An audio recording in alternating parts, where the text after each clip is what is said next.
Belma, des actualités uniques, dynamiques et renversantes dans le journal TV. Cyberbike est compatible avec votre console Wii ou PS3. Disponible de suite chez Batimax Intaha pour un prix remisé à 240 000 arias. Offre valable jusqu'à l'épuisement de stock. Batimax, la qualité au meilleur prix.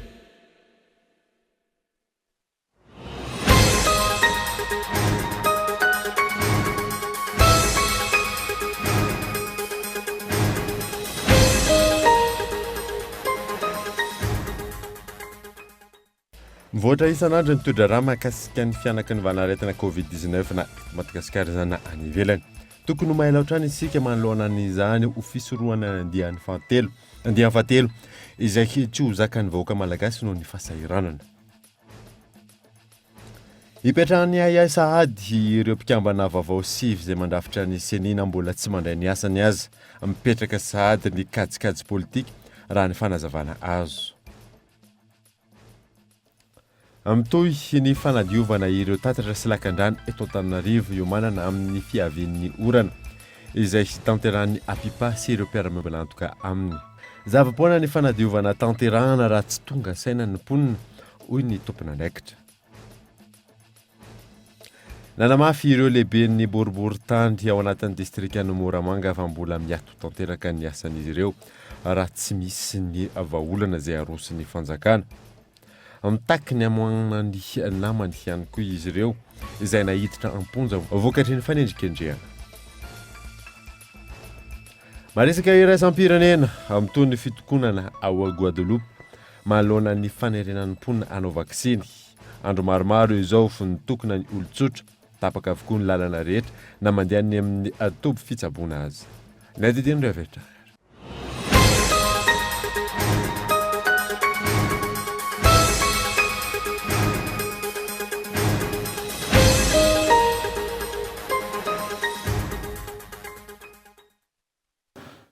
Finaritra tompoko lasy sy tompoko vavy fotoana vaovao eto amin'ny Koldeveka manazanao ary anaraka izany hatramin'ny farany.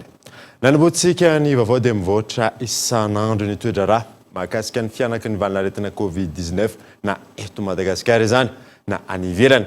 Tokony mahay loatrany isika manoloana izany ho fisorohana ny andian'ny fahatelo. Ny andian'ny fahatelo io izay tsy ho zakan'ny vahoaka malagasy noho ny fahasahiranana gato andratsilavo. Efa nisy ny dingana natao taorian'ny andian'ny faharoa ny valanaretina COVID-19 teto Madagasikara. Niverina amin'ny asany ny akamaroan'ireo very asa, nanokatra ny sisitany isika eto Madagasikara ary efa velony indray ny fanantenana fa hiposaka ny masoandro ka hiatsara ny fivelomana. Ankehitriny, miverina mianaka ary miha-mahazo vahana indray ny valanaretina COVID-19 any amin'ny faritra sasany eto amintsika. Miverina mirongatra ihany koa ny COVID-19 ao amin'ny Nosy sy Maurice izay tsy lavitra fa anatin'ny ranomasimbe Indiana hatrany. Fanontaniana mipetraka ny hoe ny fitsokafan'ny sistan'ny Madagasikara ve sa ny fipetrana rahana tato anatiny noho ny va andaniny nanapa-kevitra hanafoana ny sidina avy an'ny Maurice manomboka ny 17 Novambra ho avy izao ny fanjakana. Ankilany, miakaboraraka ny fampiarana ireo fipetra-sakana eto amintsika. Miena isan'andro nisan'ny olona mifamezivezy manao ary vavaorona any ka na dia ireo taksi be sarotiny amin'izany aza teo aloha efa tsy mitaky izany intsony ny akamarony. Fanampin'izay, mbola ambany ny tahan'ny fanaovam-baksiny iadina amin'ny valanaretina eto amintsika. Tahambany izay mahatonga ireo mpitsabo tsy miankina ilaza fa tokony anaparitaka any amin'izy ireo ihany koa ny fanaovam-baksiny ahafana mampiakatra io taham-panaovam-baksiny ambany io. Androany, nanambara tamin'ny fomba ofisialy ny ministera fa mitombo ny olona nahitana ny soritra-retina ary faritra 5 no ahitana izany ankehitriny. Isan'ny nahitana tranga-betsaka amin'izany ny faritra Vakinankaratra. Tokony tandrina araka izany ny olom-pirenena tsirairay avy manoloana ity valanaretina COVID-19 ity. Raha toka mirongatra amin'ny faritra maro indray ny valanaretina, ho mafy kokoa noho ny teo aloha izay mbola tsy tafarina hatramin'izao ny vokatra-dratsy ara-toekarena ateraka izany. Tsy ho zaka ny vahoaka malagasy intsony ny fiakaran'ny vidim-piainana, hitombo isa ireo tsy manan-kohanina, tranga izay mampirongatra ny tsy fandriampahalemana, ny fanaovana herisetra, ny vonolona sy ny fakanan-keriny sy ny maro hafa. Tsy ny valanaretina ihany anefa no adi-goavana hatrehan'ny firenena amin'izao fotoana, fa eo ihany koa ny fiovan'ny toetrandro, ny tsy fandarit-tsakafo sy ny sisa. Efa voaresaka teo mahakasika ny COVID-19 dia araka ny tatitra izay navoaka ny teo nivan'ny ministeran'ny fahasalamam-bahoaka tamin'ity androany ity 570 olona vaovao voatily fa mitondra ny valanaretina COVID-19 taremarika izay hita amin'ny faritra dimy ka faritra vakina karatra ny maro anisy amin'ny zany ny alarana izao. Misy hatrany hoy ny ministry ny fahasalamam-bahoaka ny olona voadily fa mitondra ny valanaretina COVID-19 nandritra izay fotoana tsy nisy tatitra nataony ministera izay saingy iraina roa ihany. Androany, araka ny antotanisana avoaka ny ministera ny fahasalamam-bahoaka tamin'ny fitiliana miisa 700 natao omaly fa 7 ny volana novambra, miisa 5 ny tranga vaovao ka atao amin'ny faritra vakina karatra ny 13, natao Matsatra ambony, 4 atao Menabe ary iray avy atao Analamanga sy Anosy. 4 kosa no nahitana tranga fahasarotana ary tsy mbola misy ny olona vaovao laviny ity valanaretina ity. Roa herinandro lasa izay dia nisy olona pozitiva teto Antananarivo atao anatin'izay coronavirus pozitiva teto Antananarivo izay dia fanao misy tany ka pozitiva no mijerina teo ka index na hoe iza no olona izay namindra tamin'ny olona io dia vokatr'izay fanadihadiana izay nahafantarina fa tany Morondava io olona io no nanao vakansa teto Antananarivo. Vokatr'izay dia tonga dia nifampiresaka tamin'ny talim-paritra ny fahasalamana tany Morondava ny taty amin'ny Foibe ary nampahafantarina azy hatramin'ny adresin'ilay olona sy ny fokontany misy anazy mba ahafahana manao ny atao hoe tracing contact na fijerena ireo olona rehetra izay nifanosina sy nifanerasera tamin'ny olona pozitiva eo. Vokatr'izany dia nahita pozitiva ampoly ny tao anatin'izany ary ny zavatra raisina ara-pahasalamana dia mitovy fa tsy niova mihitsy hatramin'ny voalohany. Fepetra tsy maintsy noraisina ny fanankatonana ny sekoly tany amin'ny faritra Morondava sy ny fepetra maro izay noraisina hoy ny ministry ny fahasalamam-bahoaka. Asa saondresaka be ny hoe nakatona ny sekoly vitivity tao anatin'izany nefa ny fepetra ara-pahasalamana ara-dalàna mihitsy izany satria raha misy olona ray sy roa ao anatin'io ohatra pozitiva dia avela ifanerasera amin'ny olo anatin'io dia rehefa mody izy dia lasa mitondra mody any amin'ny tokantranony. Vokatr'izay dia voatery ny dina tao anatin'ny tapabolana ireo sekoly ireo mba tsy hivezivezen'ny mpianatra atao anatin'izany nahafahana nanapaka an'izay rodrim-pifanohizana na chaîne de transmission anio aretina izay. Antsika miresaka izao dia misy ny coronavirus eto Antananarivo ohatra izao ny antotanisany 7 ny volana novambra dia misy anankivaly eto Antananarivo renivohitra.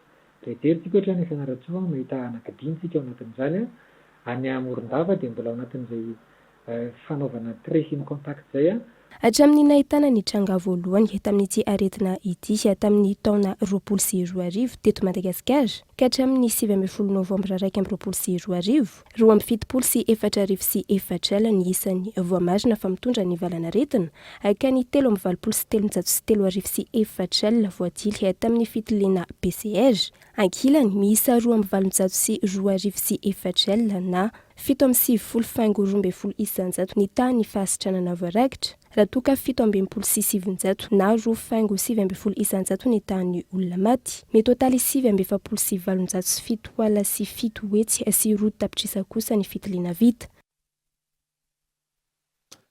Isa mahasarotra ny ady amin'ny tsy fanjarian-tsakafo any amin'ny faritra Atsimo sy ny falavirana ireo toerana fandraisana antanana ireo mponina. Misy ireo mipetraka any amin'ny 40 kilometatra miala amin'ny toeram-pitsaboana araka ny fanazavana azo. Iona zaina. Roa taona izay no nanaovana ny ezaka amin'ny famongorana ny keresy ny tsy fanjarian-tsakafo any amin'ny faritra Atsimo. Mbola lavitra ny ezaka amin'ny famongorana izany no ny aben'ny toerana iarany ahitany oharina amin'ireo tohana tanterahany fanjakana miaraka amin'ny mpiara-mombonantoka. Araka ny fanadihadiana navoaka ny Amnesty International, iray tapitrisa mahery ny mponina ianjady ny tsy fanjarian-tsakafo mafy. Mbola mahambony ny taremarika ny falavirany toeram-pandraisana an-tanana sy ny toeram-pinenan'ireo mponina hoy ny ONG ASOS izay isany miantsehatra any an-toerana. Fanatonana ny vahoaka izay mipetraka mihoatra ny 10 kilometatra ny toby-pahasalamana eny fotony.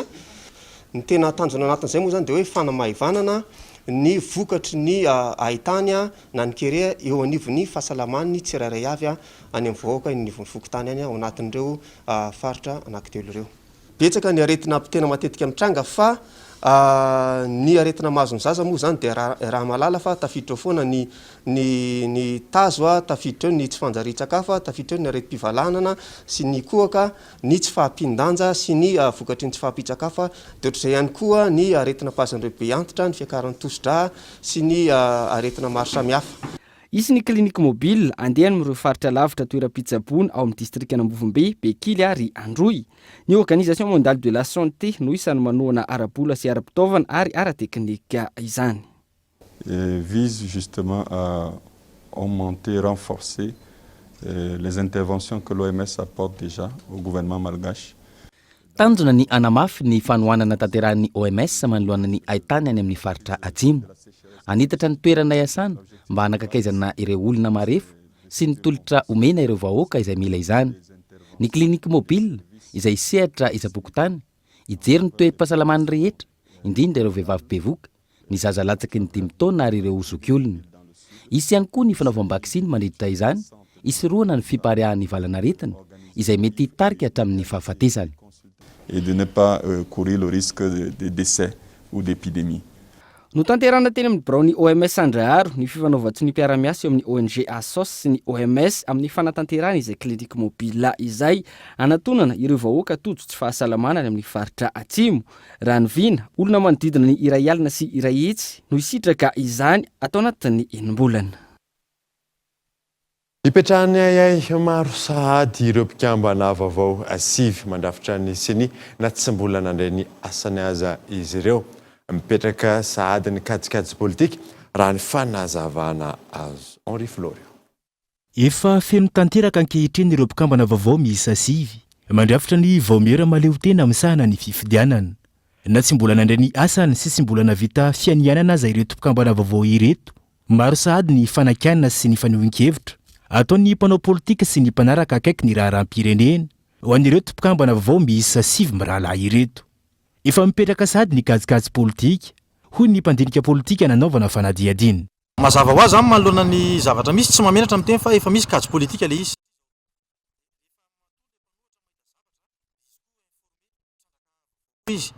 Dikan'izay koa nefa zavatra misy ao zao misy vadana ministra efa lasa sady efa morana SSC izy dia lasa ndray izy nitendrena ato anatin'le CENI. Zavatra misy zany zany matoa olona io mihitsy ny dedavina efa atao hoe kajy sy maniny zany fa fanao politika fa hoe mititeraka korotana be da be zany rehefa aveo tokony manana sahady. Faharoa manaraka an'izay koa zany ireo mpikambandreo zany amin'izao fotoana izao atao hoe CENI mihitsy ekena fahalalana nametraka anazy fa reto mpanohatra ekena izy mpanohatra ndrano mety neny hoe tsy dia manana feotsony reo tsy dia matanjaka reo fa ho avy amin'ny fifidianana. Ka raha ho avy misy fanorina be da be ka lasa mitambatra anankiray ao anatin'ny fotoana mpifidianana dia hanohatra ny CENI ho daholo ka hiteraka korotana sady zavatra izay. Tokony efa jereva mitondra fanjakana ankehitriny zany zay hoe inona ny zavatra mety hitranga raha hanohatra ireo sa raha hampiasa force ndretsika amin'izay fotoana izay mety ho korotana generala ndreto amin'ny firenena. Ankoatra io, miteraka resabe ihany koa ny fanendren'ny filohan'ny Repoblika ny Madagasikara. Ny vadana ministra iray izay mbola ampierinasa ankehitriny ao anatin'ny Tibrao maleo tena amin'sahana ny fifidianana ity. Na tsy misy lalàna mandrara izany azy eto amintsika, mametraka ay ny mpandinika ny fiainam-pirenena amin'ny fanendrena tahaka izao. Gaspage politika inge efa misy ihany ary ny olona anankisivy tafapetraka ireo inge olona fomba fitondrana daholo.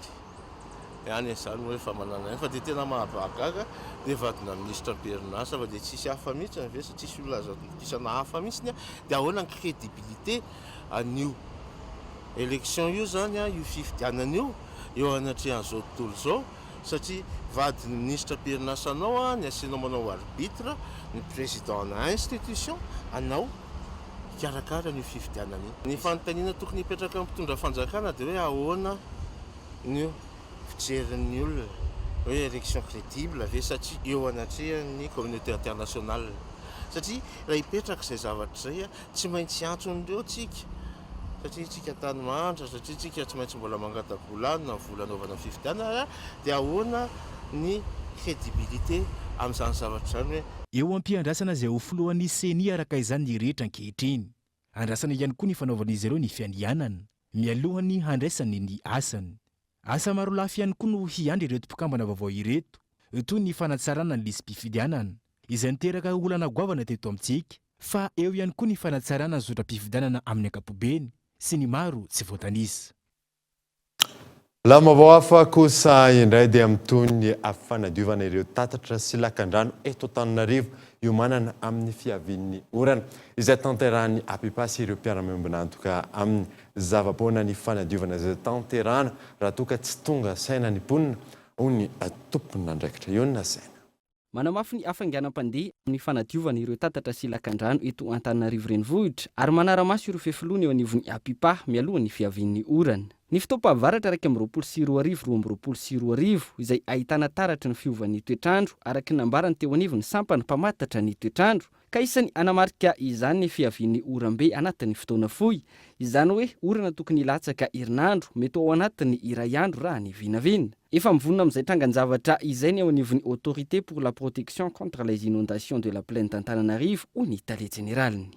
Mialoha ny fahatongavan'ny fahavaratra dia efa miomana hatrany ny Apipa ary tsy hoe vao zao no miomana fa efa isan'andronandro dia miezaka manatanteraka ny asa amin'ny atsakany sy andavany, indrindra zany amin'ny fanadiovana ireo lakan-drano sy tatatra izay manary rano eto Antananarivo. Misy ny lakan-drano na ny tatatra Andriatany, misy ny tatatra C3 ary misy ny tatatra génie rural.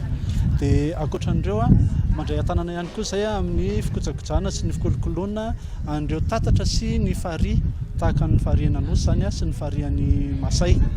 Manomboka amin'ny herinandro avy io dia anamafimafy kely ny ezaka izahay, izany hoe ezaka ny anadio misimisy kokoa na any amin'ny faritra tsy asan'ny Apipara dia hidinana zany. Na io aza izay asa fanadiovana isoroana ny tondra-drano izay tsy ahafoana ny fiakaran-drano eny amin'ny faritra iva izany raha mitoy ny fanariana fako amin'ireny lakan-drano ireny raha ny fanazavana. Mba tsy androra mitsilany ny mponina Antananarivo dia tokony hiova ny fomba amam-panao amin'ny teny baiko hoe changement de comportement mihitsy, mba tsy ho ampiasaina amin'ny fanariana fako ny tatatra fa ho atsaitsika satria io no ataoko hoe lalan-drà miantoka ny fiarovana amin'ny tondra-drano. Avy tatatra no hivariana ny rano ka raha ny tatatra no tototra ny fako dia ho sahirana eto antsika eto Antananarivo sy ny manodidina. Noforanana androany ny tsingeritaona 2020 ny Apipa izay notanterahana teny Ivato. Nanatrika izany ny ministry ny fanajariana ny tany sy ny fananantany Andriananarivelo Ajo. Nandritra ny fandraisam-pitenenany no nilazany fa andiray lehibe amin'ny fampandrosoana Antananarivo ity sampandrazà ity ary tokony joro manoloana izay endrika tsy fanarandalana amin'seho. Zava-dehibe ho an'ny fiainantsika ary fiainan'ny tanàna Antananarivo sy manodidina ny fisian'ny Apipa. Zava-dehibe ho eo satria fantatritsika ny zavatra misy amin'izao fotoana izao na ny olana ny fivavahan'ny toetrandro na ny olana maro samihafa amin'ny fikajiana sy fanajana ny fanajariana ny tanàna. Raha tsy eo ny Apipa miara-miasa amin'ireo vokam-paritra tsidara-pahefana sy ny ministera dia sarotra ny fanomanana ny fiampitan'ny tanàna Antananarivo sy manodidina any amin'ny taonjato ny fampandrosoana ao aorianao. Ka dia mampirisika sy manamafy an'izay fahaiza-manao sy indrindra fandraisana andraikitra izay anivon'ny Apipa izay mba ahafahantsika manana tanàna Antananarivo sy ny manodidina maharaka ny fiovaovana na ny toetrandro ihany sy ny toetrandro ihany fa ny fiovaovana makany amin'ny fampandrosoana ihany koa mba ho tombotsoan'ny daholobe.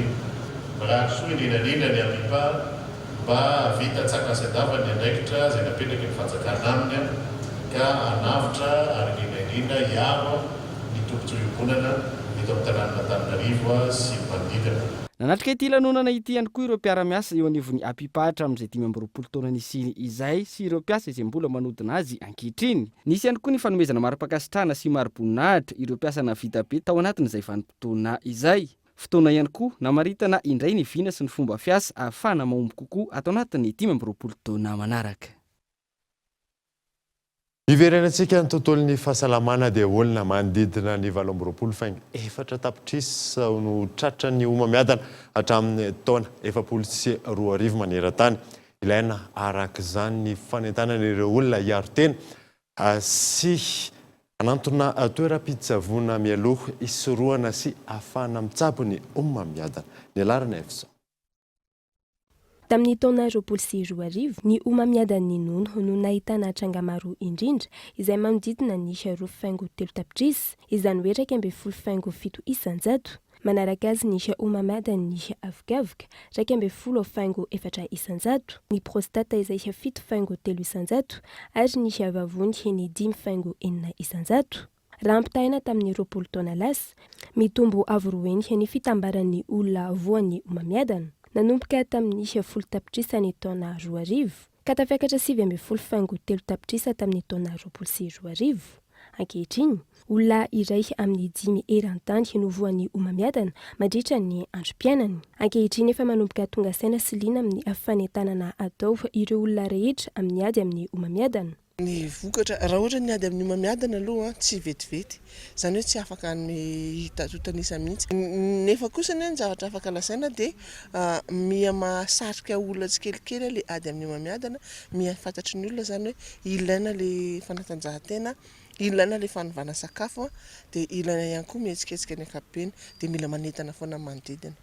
Azo tsaboana tsara ny omamiadana raha toa ka voadily mialoha hoy ny mpitsabo. Ilaina araka izany ny fanaovana fitiliana ijerena sy sorohana ny fitrangan'ny omamiadana.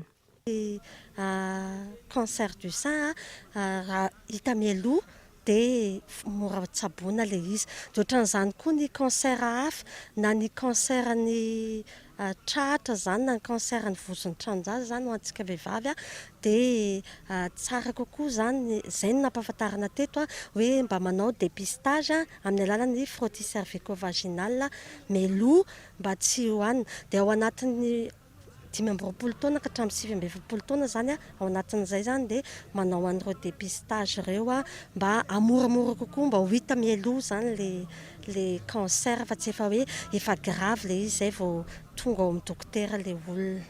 Ny fihinanana voankazo sy legioma ary ny fanaovana fanatanjahantena no fiarovany tena voalohany manoloana ny omamiadana raha ny fanazavan'ireo mpitsabo. Antony, ny fanatanjahantena no mampikoriana tsara ny ra ao anatin'ny olona iray. Manodidina ny 7 faingo 4 tapitrisa ny trangana omamiadana vaovao, andrasana hitranga amin'ny taona 2024. Fitombona maneran-tany hatramin'ny 17 isanjato raha oharina amin'ny taona 2024 raha toa ka tsy ampy ny fanentanana sy ny fandraisana andraikitry ny mponina. Lafim-baovao hafa kosa indray dia fanafenana ny tsy fahaiza-mitantana ny ilazana fanamidy ny parka Tsimbazaza hoy ny minisitra tompon'andraikitra. Efa mandeha ny fanadidina mahakasika izany ankehitriny ka hivoaka tsy ho ela ny valiny izany Gaëtan Andriatsina. Misy transfert atao, misy fidiram-bola ny fitsidiana, saingy tsy zarizary ny fikarakarana ny biby, maloto ny parka sy ny maro hafa, hoy ny minisitra tompon'andraikitra na eo ny efiny, manoloana ny fitakiana ataon'ireo mpiasan'ny parka. Araka izany, natao ny fanadihadiana momba ny fitantanana, efa ho iray volana sy tapany izay, ka andrasana no mety ho vokatra izany. Olana ara-pitantanana no misy ao amin'ny parka Tsimbazaza raha ny fanazavana, ary tsy misy fivarotana amin'ny parka izany. Fanotena olana misy ao amin'ny parka dia ny olana ara-pitantanana zany ny fitantanam-bola manodidina amin'ny parka, fa ilay lazaina fa hoe namidy amin'ny vahiny sa nomena ny vahiny ny parka dia hatreto tsy misy izany, fa kosa tonga tahaka n'ireo mpiara-mombonantoka rehetra na ny ambasady maromaro izay tonga mangataka fiara-miasa ao amin'ny Ministeran'ny Fampianarana ambony sy ny fikarohana ara-tsiansa, ny tompon'andraikitra anankiray na ny fondation anankiray izay mangataka sy naniry ny kolokolo sy anatsara an'izany parka zany ary ijery inona ny fomba azo iara-miasa. Ny volana May lasa teo no nandray ny fangatahana fiara-miasa teo amin'ny tsy miankina voalaza fa ny vidin'ny parka ny teo anivon'ny ministera. Mbola mitoetra amin'izao ny fampitiniana mahakasika izany ary tsy misy fanapahan-kevitra noraisina raha ny fanazavana. Fanafenana ny tsy fahaiza-mitantana no ilazana fa namidy ny parka. Nisy ny fandalovan'ny zareo nanao an'izany tolotra zany nanomboka tany amin'ny volana May, fa tsy nisy ny réaction sy ny filazana fa namidy izy io, fa ankehitriny tonga ny fanadiadiana no ny olana ara-pitantanana dia mivadika hoe avadika any amin'ilay hoe fivarotana sy ny fanomezana an'izany fitantanana ny parka zany any vahiny, ka anjarantsika rehetrarehetra sy ny vahoaka rehetra angamba no mandinika hoe inona ny tena olana ao amin'ny parka, fa ny filazana fa hoe misy ny fifanarahana sy ny fanomezana an'izany parka zany ho tantanany vahiny. Hatreto angamba tsy tonga amin'izany fa tsara ny vaovao tena marina no aparitaka sy omenan'ny vahoaka, fa lasa miteraka disadisa fotsiny amin'ny zavatra tsy misy. Andrasana araka izany no mety ho toy ity raha mahakasika ny parka Tsimbazaza ity. Andrasana ihany koa ny vokatry ny fanadihadiana mahakasika io olana ara-pitantanana voalaza io. Olana maro kosa no ateraky ny tsy fananana minisitra tompon'andraikitra amin'ny sanany harena an-kibon'ny tany sy ny tsy mbola fahavitan'ny fanavaozana ny code minier. Ny tontolon'ny fitrandrahana indray no tanterina aminao ao anatin'ny fandaharana alalino raha mipitsoarao ary ny sombony amin'izany.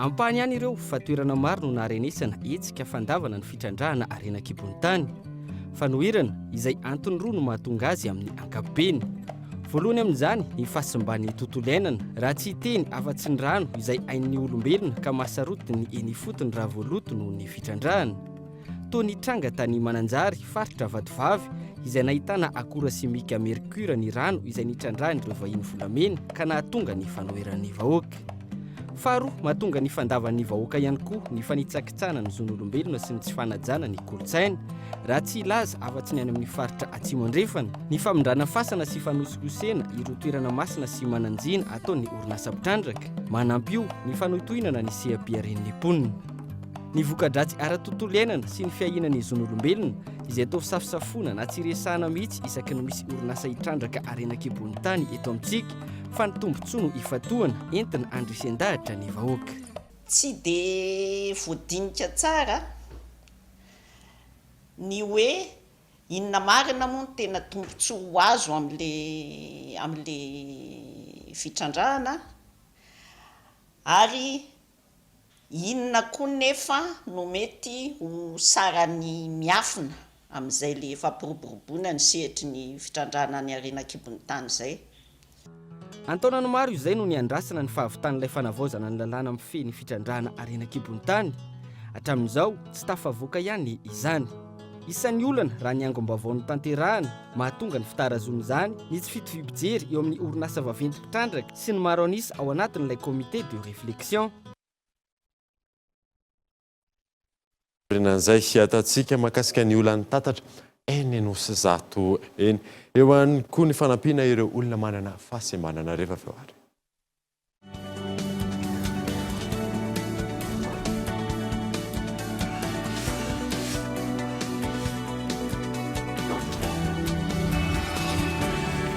Une source d'énergie qui répond à vos exigences, un groupe électrogène fiable et performant, silencieux et économique, optez pour Greaves Power, les groupes électrogènes numéro 1 en Inde depuis 1859, dotés de moteurs et alternateurs robustes, proposent une puissance de 5 à 2500 kVA.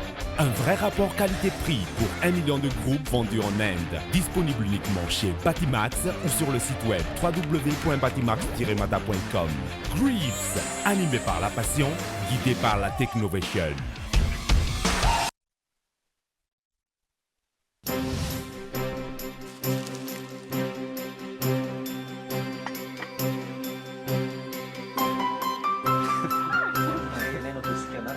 Les fêtes en famille, des moments mémorables pour tous. Tous ces préparatifs, tant de joie, de bonheur et d'espoir à partager.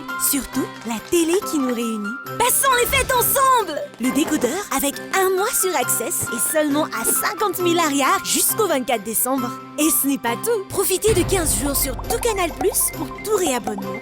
Pour plus d'informations, rendez-vous en boutique Canal Plus.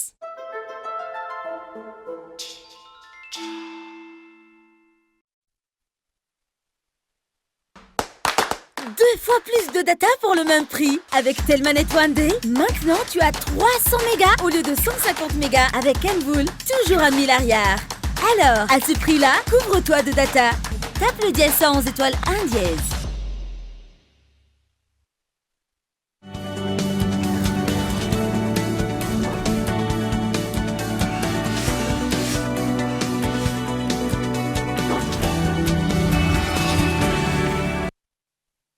Verina eto amin'ny fampalalam-baovao isika abdenana mafy io lehibe ny boribory-tany ao anatin'ny distrikany Moramanga fa mbola miato tanteraka ny asa raha tsy misy ny vahaolana izay ao aroson'ny fanjakana amin'ny takiny amohana ny namany ihany koa izy ireo izay nahiditra amponja vokatry ny fanendrikendrehana. Henri Florian.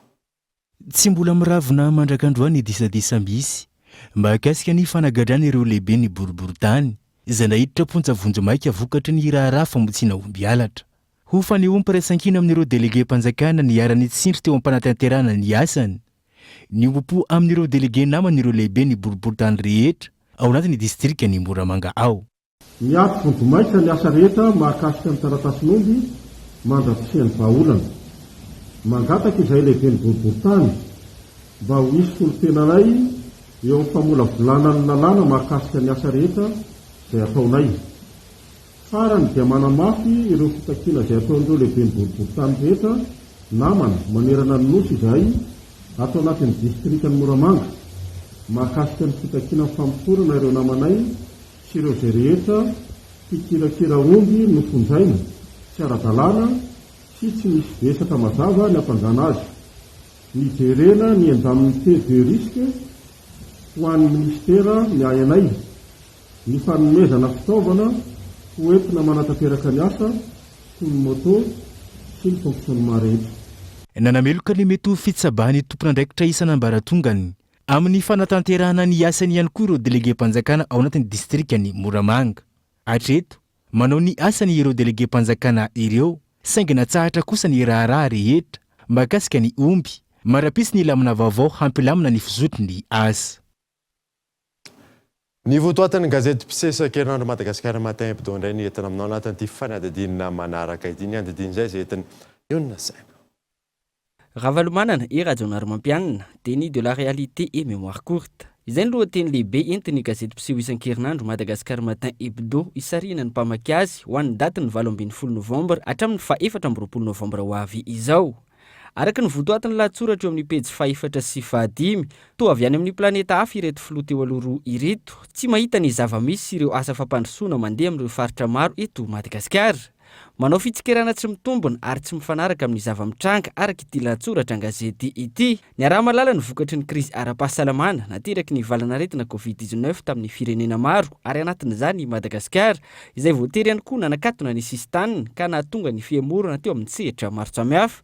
Na izany aza efa miaron-dotsy kelikely ny firenena amin'izao fotoana izao ary azo tsapahitanana ny ezaka saingy hodiny reto filoha teo aloha ireto tsy hita noho ny fitiavan-tseza. Mitady ny fomba rehetra azahoana ny fitondrana izy ireo ary tsy mahatsapa fa efa nalohan'ny vahoaka sy voapirofo tamin'ny fifidiana filohan'ny pirenena farany teo ho iatrany ity gazety ity. Ankoatr'io sy ireo lahatsoratra maro samihafa ara-toekarena, sosialy ary ara-panatanjahantena tanteriny gazety Madagasikara matin hebdo laharana faraky amby 20 ihany koa ny ampahan-dahatsoratra momba ny fandaharana alalino vokariny ny sampana fampalalam-baovao ny Cool TV FM eo amin'ny pejy 4. Fandaharana izay iresaka momba ireo voka-dratsy miafina izay tsy voaresaka matetika amin'ny fitrandrahana arena kibony tany eto Madagasikara ho amin'ny andron'ny rampitso amin'ny 7 ariva. Toy tao Vatomandry sy commune Fanarana omaly fitsidiana ny faritra Atsinanana izay tanterahana fikambanana vehivavy malagasy sy miara-miainga. Nisy nandritra izany ny fionana tamin'ireo VMMM Vatomandry sy ny fikambanana vehivavy samihafa tany an-toerana. Abraham Randriamanana. Ny taona 2024 no nipetraka ny fikambanana vehivavy malagasy miara-miainga na ny VMMM tao amin'ny tanàna ny Vatomandry. Fikambanana izay ivondronan'ireo vehivavy amin'ny antoko MMM manatanteraka ny asa sosialy eny anivon'ny fiarahamonina any an-toerana. Isan'izany ny fanohanana ny vehivavy sy ny fanomezan-tanana azy ireo. Mazava-dehibe ny fikambanana aminay ilay hoe misoro-dalana ny andrimatofolo hoe izay manoro lalina mahitsy mamindra aina ka tapa-kevitra izay efa mamindra aina ho an'ny firenena malagasy ka risy lahatra izay anamafy ity fikambanana ity. Totoza tao Vatomandry omaly ny fiaonan'ireo VMMM avy eto Andrenivohitra sy ny VMMM tany an-toerana. Nisy nandritra izany ny tolo-tanana natao ho an'ireo vehivavy mpikambana eo anivon'ny fikambanana VMMM Vatomandry izay aniarany tsy fahasalamana mandraka ankehitriny noho ny fihinanana fanony sy poizina ny volana marsa tamin'ny ity taona ity. Ankoatr'izay, komina miisa 4 tany antoerana no nisitraka jiro avy amin'ny VMMM ho fanazavana ny tanàna. Teo ihany koa ny fampitaovana ireo mpanao fanatanjahantena tany antoerana. Teo aloha zany dia noho izay tsy fisinjiro zay dia maizina moa zany ny tanàna. Nefa zany raha malala fa ny chef-lieu de commune ohatra dia atao hoe somary beponina ny olona dia tatsaha. Ka mahatatsaha anazy zay dia amin'ny riva vao miditra ny tanàna, nefa dia maizina ny tanàna dia indraindray zany dia misy ny fandonany amin'ny arabe, ny ankizy tsy afaka milalao na hoe mba ivezivezy ny olona amin'ilay mandeha vejavatra amin'ny riva dia tena maizina ny tanàna zany.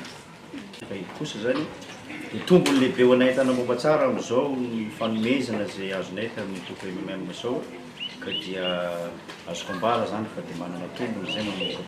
Ankilan'izay nanatanteraka fifampizarana sy fifanakalozana tamin'ireo fikambanam-behivavy miisa 37 tao amin'ny komina ambanivohitra fanarahana ny fikambanana vehivavy malagasy miaramiainga omaly. Tanjona ny fampivoarana sy fampandraisana anjara ny vehivavy amin'ny asa fampandrosoana. Liana be anay ny fanentanana nataon'le filoha nitsidika anay satria mifanampy amin'ny hevitra izay tiana hitongavana amin'ilay indrindrandrindra fa ny hoe fanakalo hevitra misy zavatra misy aminareo aty tsy hainay dia mba manentana koa zay ozy izy fa no anampy anareo ka izay fifanampiana zay zany tena zava-dehibe amin'ny fampandrosoana ka anisany mahafaly anay ny fitongavana zareo amin'ny alalan'ny hevitra moa zany izay ny fifanakalozanay tao dia tena anampy ireo dia misaotra. Nanentana ny amin'ny fitohizan'ny fiaramiasa amin'ireo fikambanam-behivavy ao amin'ny faritra Atsinanana ny vehivavy malagasy miaramiainga nandritra ny fandalovan'izy ireo tany antoerana ho fanomezan-danja sy ho tosika ho an'ireo vehivavy hiatrika ho fampiroboroboana ny sehatra misy azy ireo. Fanomezana ireo loka azo nandritra ny tombola izay nikarakarain'ny lavashikiri no nentana namaranana ny fankalazana ny fahazatoanany tamin'ity androany ity. Loka maro no nzaraina manerana nosika atao andriatsila. No tanteran'androany ny fanolorana ny loka ho an'ireo rehetra nandray anjara tamin'ny tombola no karakarain'ny lavashikiri niarana ny asa tamin'ny Jamboscor. Io fizarana loka io no namarana ihany koa ny fankalazana ny fahazatotaona. Misy loka maro moa ny zaraina ary tsara marihana fa eraky ny Madagasikara no mpanjifa no nandray anjara tamin'izany lalao tombola niarana tamin'ny lavashikiri izany ka dia nahazo daholo zany raha teo amin'ny lafivaliny nosy dia na teto Antananarivo na tany amin'ny faritra moa mazava ho azy dia misy loka maro isan-karazany zaraina moa anisan'izany ny loka lehibe dia ny amin'ny cinéma sy ny téléviseur sy ny 43 pouces dia isaorana ireo mpandray anjara rehetrarehetra izay tonga teto isaorana ny mpanjifa lavashikiri hatramin'izay isaorana ihany koa Jamboscor izay mpiara-miasa aminay mavitrika. Mbola maro ny tolotra omenareo mpanjifa raha ny fanazavana ary mbola maro ihany koa ny loka sy ny afaliana ho zaraina ho an'ny zatotaona manaraka. Dia manentana hatrany ny mpanjifa rehetra hiaraka hatrany amin'ny lavashikiri satria eo foana lavashikiri miaraka amintsika dia miaraka mifaly amintsika dia manolotra ny tsara indrindra ho antsika mpakafy dia irina mbola hifankahita ao anatin'ny zatotaona manaraka indray. Tsy aivina, hetsika maro no efa notanterahany lavashikiri nentina nanamarika ny fahazatotaonany. Isan'izany ny fambolekazo, anoanana ny famerenana ny Madagasikara ho nosy maitso, ny fizarana hafaliana niaraka taminareo ivotoerana isan-karazany. Lafim-baovao hafa kosa indray dia mangataka ny anakatonana ny WC public ireo mponina ao an'o zato Antsinanana noho ny fofona sy ny loto izay mivoaka ka miparitaka any amin'ny trano fonenana vaky ny tatatra ka mameny tokotaniny loto. Ny fahataran'ny fanadiovana no mahatonga izany kosa mikarakara ny trano fidiovana gato andriatsilavatra. Nivoaka ny tatatra ka niteraka olana teo amin'ny mponina ny maloto avy ao amin'ity trano fivoahana itaonao zato Antsinanana ity. Tara tsy tahaka ny fanao isam-bolana ny fanadiovana, hoy ny mpiandraikitra ny trano fivoahana ka miteraka izao olana izao. Dia miakatra le rano dia tsany boloko rehetrarehetra. Zaho napozinay dia tsy maintsy nisipirina le izy. Dia izay nahatonga an'le izy nidebordana ka ny tokotaniny zareo. Dia izay nahatonga anazy nitabataba fa tsy fidiny anay le izy. Fa izahay vao tamin'ny 17 no nanao dalina, tamin'ny 17 volana ambony dia atokony tamin'ny 17 teo izany. Dia ilay izy nefa andavanandro isaka sabotsy ny fanaovana azy nefa ny 17 ny totona andavanandro dia tsy maintsy hoe androany izany. Androany no tokony anaovana an'ilay izy nefa tsy possible hiakatra sahady ilay izy isaoty fa ilay lamba no natonga an'ilay izy. Ny fantasanay indray ao ambanin'ny tranony. Ao ambanin'ny trano dia dala tsy possible mihitsy. Possible be raha hibose ilay izy satria ao ambanin'ny trano zareo. Tsy fantatra ilay izy satria zareo presque tsy manana WC ny ilo ambany fa direct amin'ny tatatranay iny daholo dia normal be ilay izy raha hibose. Tsy vao voalohany nisy ny tranga tahaka izao, hoy kosa ny mponina izay manao ny fitarainana. Manaraka izay, tsy azo anasana lamba ny toerana hoy izy ireo, saingy mbola maro ireo mpanasa lamba mandalo eo isan'andro. Efa matetika mihitsy le izy. Sady le izy zany raha ohatra mba misy fanavaozana anke tsy maninona. Fa le izy tsisy fanavaozana mihitsy na le mpivarotra ao amintsendreo raha manary po na manary vary masaka dia ao. Dia le izy nefa le kanalina kely, tsetsona le izy. Tena makarary le izy na ianao raha zao asorina ka asibotsinao raha sy tonga dia marary ianao raha ohatra tena mena ny fofona fotsiny. Aza voamaly dia mandehandeha dia le izy moa maimbo dia eo koretsy tonga dia tsy mahay mihitsy ny ao ambany eo koa zao mbola misy olona marary eo ambany eo amin'ilay zavatra ihany nefa mahatonga izany. Angatahany mponina araka izany ny anaovana fitsirihana ny trano fidiovana sy ny anakatonana azy tanteraka raha mitoy ny tranga tahaka izao. Ho avy ny ireo tsakorana amin'ny fotoam-pahavaratra ka efa manasa ady ny fijaliana iainana mandritra izany ireto mponina ireto.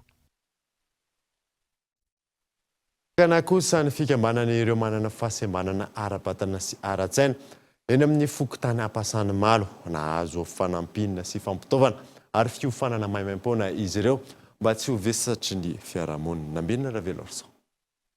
Olona manana fahasembanana ara-batana sy ara-tsaina eto amin'ny fokontany ampasany malo no nisitraka fanampiana fitaovana hoentin'izy ireo hitadiavana azy. Tanjona ny hafananana fahaleovantena ka tsy ho vesatry ny fiarahamonina intsony. Mangataka no anazy androany fa tena hoe mangataka mba afahany zareo miasa zany mba tsy ho vesatra eo amin'ny fiarahamonina. Dia tapa-kevitra izay zany fa natsangana ny association'ny olona manana fahasembanana eto amin'ny tamin'ny faharoa ary namena an'izay fampiofanana maimaim-poana momba ny fanaovana masazy zaitra ary patisserie zany izay mbola ho avy no namena an'zareo androany. Misy ihany koa no fampanantenana zany hoe omena an'ireny seza afahan'ny zareo mametsika reny zany ny olona manana fahasembanana. Ankoatr'izay, hisy ihany koa ny fanomezana fiofanana ho an'ireto manana fahasembanana ireto, anamorana sy anamaivanana ny fitadiavana azy. Ankilan'izay, fanirin'ireo manana fahasembanana ny ampiasa vatana ary manana zo tahaka ny olon-drehetra ihany koa.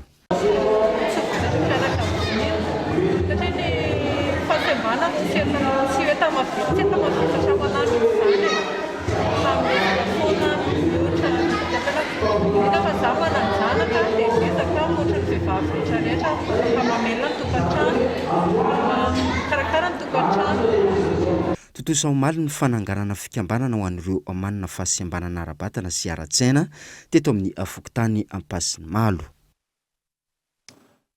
Lafim-baovao hafa tanteraka kosa indray dia ho fankalazana ny fahatelo taona nitarika Jasband hanao hetsika fiderana ao amin'ny lapan'ny fanatanjahantena Mahamasina ny faha 1 ny volana Novambra ho avy izao Numerique Tuska Production sy nitarika Jasband. Nialarana efso. Isitraka ny hetsika fiderana mpanjaka vavy indray eto Antananarivo izay ataony nitarika Jasband iarahany amin'ny ampikarakarany hetsika Numerique Production.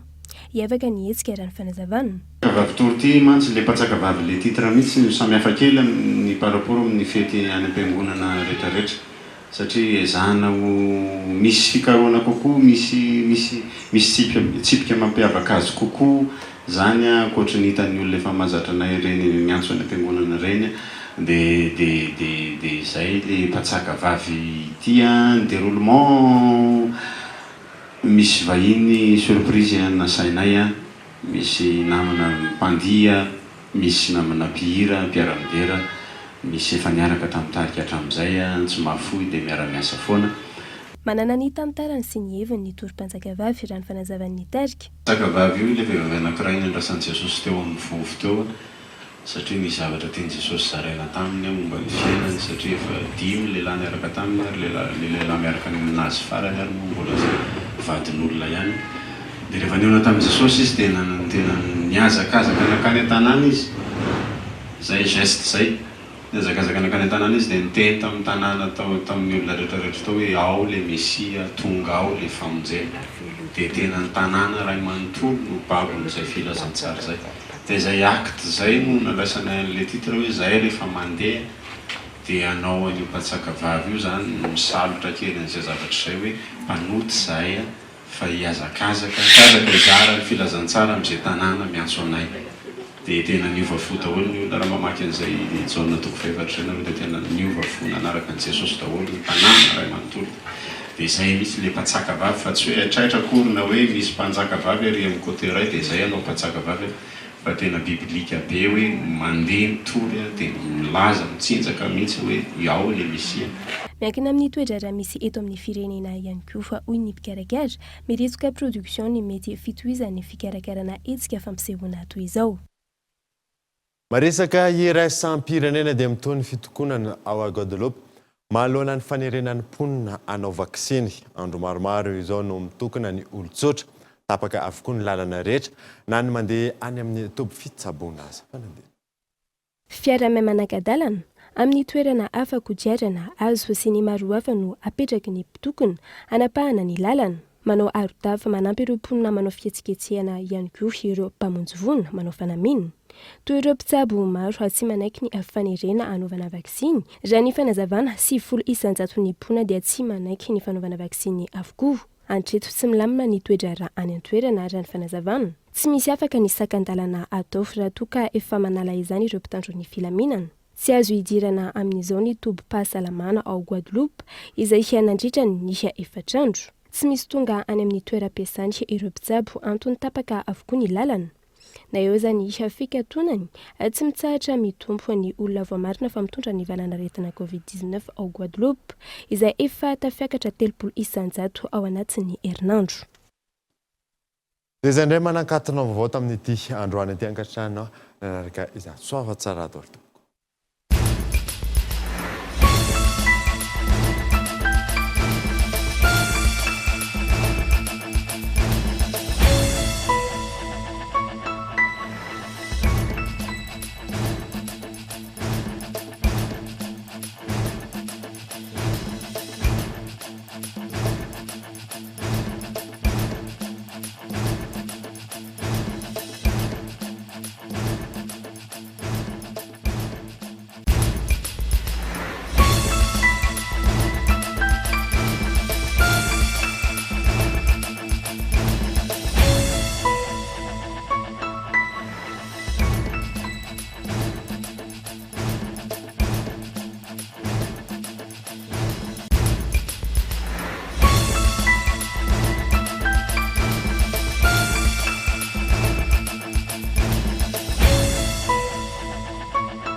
Cyberbike est compatible avec votre console Wii ou PS3. Disponible de suite chez Batimax Intaha pour un prix remisé à 240 000 arias. Offre valable jusqu'à l'épuisement de stock. Batimax, la qualité au meilleur prix.